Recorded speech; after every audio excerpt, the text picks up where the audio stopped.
বাংলাদেশ নৌবাহিনীর পরীক্ষায় যে সকল প্রশ্ন আসে সেই সকল প্রশ্ন নিয়ে আজ আলোচনা করা হবে। নেভির পূর্ণরূপ কী, বাংলাদেশ নৌবাহিনীর স্লোগান কী, বাংলাদেশ নৌবাহিনীর সদর দপ্তর কোথায়, বাংলাদেশ মেরিন একাডেমি কোথায়, সশস্ত্র বাহিনীর দিবস কবে পালন করা হয়, বাংলাদেশ নৌবাহিনীর প্রথম রণতরীর নাম কী, এই সকল সম্পর্কে আজ আলোচনা করা হবে। নেভি এর পূর্ণরূপ কী? Nautical army of volunteers Yemen.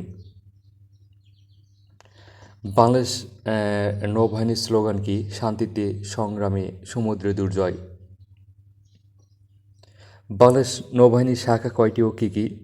মোট 6টি। নির্বাহী শাখা, প্রকৌশল শাখা, সরবরাহ শাখা, তড়িৎ শাখা, শিক্ষা শাখা, চিকিৎসা শাখা, এই 6টি নৌবাহিনীর শাখা রয়েছে।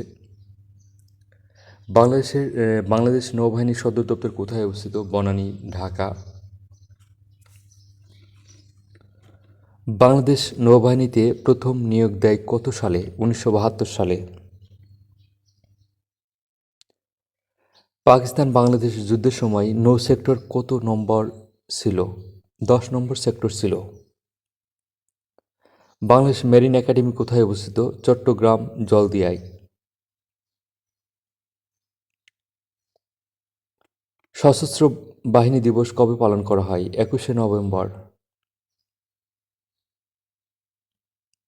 বাংলাদেশ নৌবাহিনী কোন মন্ত্রণালয়ের অধীনে রয়েছে? প্রতিরক্ষা মন্ত্রণালয়ের অধীনে রয়েছে। বাংলাদেশের নেভাল একাডেমি কোথায় অবস্থিত? চট্টগ্রামে। বাংলাদেশের মেরিন একাডেমি কয়টি ও কী কী? 1টি। এটি চট্টগ্রামের জলদিয়াতে অবস্থিত। বাংলাদেশের সশস্ত্র বাহিনী বিভাগ কয়টি ও কী কী? 3টি। সেনাবাহিনী, নৌবাহিনী ও বিমান বাহিনী। বাংলাদেশের নৌবাহিনীর প্রথম রণতরীর নাম কি?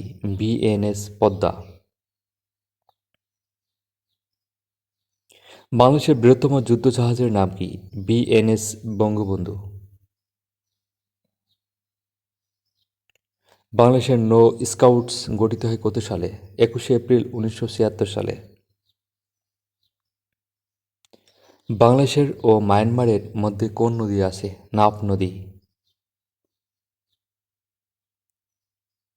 বিএনএস বঙ্গবন্ধুর পূর্ব নাম কি ছিল? খালিদ বিন ওয়ালিদ। বাংলাদেশের নৌবাহিনীর ফ্রিগেট কয়টি ও কী কী? BNS Osman, BNS Abu Bakr, BNS Bangabandhu, BNS Omar Faruk, BNS Ali Haider. Bangladesh নৌবাহিনী আনুষ্ঠানিকভাবে যাত্রা শুরু করে কত সালে? 1971 সালে জুলাই মাসে। বাংলাদেশ নৌবাহিনীর সমুদ্রসীমার মধ্যে কত বর্গ কিলোমিটার তাদের দায়িত্বে? 1,18,813 বর্গ কিলোমিটার।